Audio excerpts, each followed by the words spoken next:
Corona ಸೋಂಕು ತಡೆಗೆ ಮುನ್ನೆಚ್ಚರಿಕಾ ಕ್ರಮವಾಗಿ ಮುಂದಿನ ಜುಲೈ 20ರವರೆಗೆ ಮೂಡಬಿದ್ರೆ ಪುರಸಭಾ ವ್ಯಾಪ್ತಿಯಲ್ಲಿ ಅಪರಾಹ್ನದ ಬಳಿಕ ಸ್ವಯಂ ಪ್ರೇರಿತ ಲಾಕ್ಡೌನ್ಗೆ ನಿರ್ಧಾರ ಮಾಡಲಾಗಿದೆ.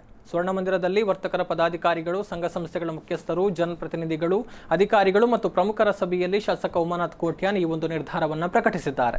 ಸಭೆಯಲ್ಲಿ ಎಲ್ಲರ ಅಭಿಪ್ರಾಯಗಳನ್ನು ಕ್ರೋಢೀಕರಿಸಿ ಮಾತನಾಡಿದ ಶಾಸಕ ಉಮಾನಾಥ್ ಕೋಟ್ಯಾನ್ ಅವರು, ಜಿಲ್ಲೆಯಲ್ಲಿ ಹೆಚ್ಚುತ್ತಾ ಇರುವ ಕೊರೋನಾ ಆತಂಕ, ಸಾಮಾಜಿಕ ಅಂತರ ಪಾಲನೆ, ಮುನ್ನೆಚ್ಚರಿಕೆ, ಜನರ ಆರೋಗ್ಯದ ದೃಷ್ಟಿಯಿಂದ ಪುರಸಭಾ ವ್ಯಾಪ್ತಿಯೊಳಗೆ ಅಪರಾಹ್ನ 2ರವರೆಗೆ ಮಾತ್ರ ವ್ಯವಹಾರ, ಸಾರ್ವಜನಿಕ ಓಡಾಟಕ್ಕೆ ಅವಕಾಶವನ್ನು ಕೊಡಲಾಗ್ತಾ ಇದೆ.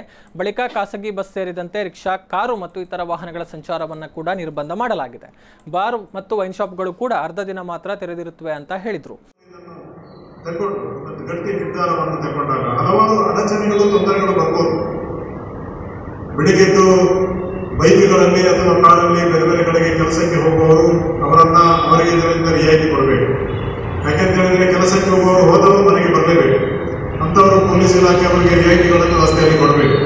ರಸ್ತೆಯಲ್ಲಿ ಮಧ್ಯಾಹ್ನ ಮೇಲೆ ಅಂದಾಜಿಗೆ ಓಡಾಡಬಾರ್ದು. ಒಂದು ವೇಳೆ ನಾವು ಘೋಷಣೆ ಮಾಡಿದರೆ ಹಾಗೆಯೇ ವ್ಯಾಪಾರಸ್ಥರು ಮಧ್ಯಾಹ್ನ 1 ಗಂಟೆ ಒಳಗೆ 2 ಗಂಟೆ ಒಳಗೆ ನೀವು ಹೇಳಬೇಕು, ನಮ್ಮ ವ್ಯಾಪಾರವನ್ನು ಬೆಳಿಗ್ಗೆ 8 ಗಂಟೆಯಿಂದ ಮಧ್ಯಾಹ್ನ 1 ಗಂಟೆಯಿಂದ 1:30 ಗಂಟೆ 2 ಗಂಟೆಗೆ ನಾವು ಬಂದ್ ಮಾಡೋದು. ಆ ಬಳಿಕ ನಾವು ನಮ್ಮ ಮನೆಯೊಳಗೆ ಇರುವಂಥದ್ದು.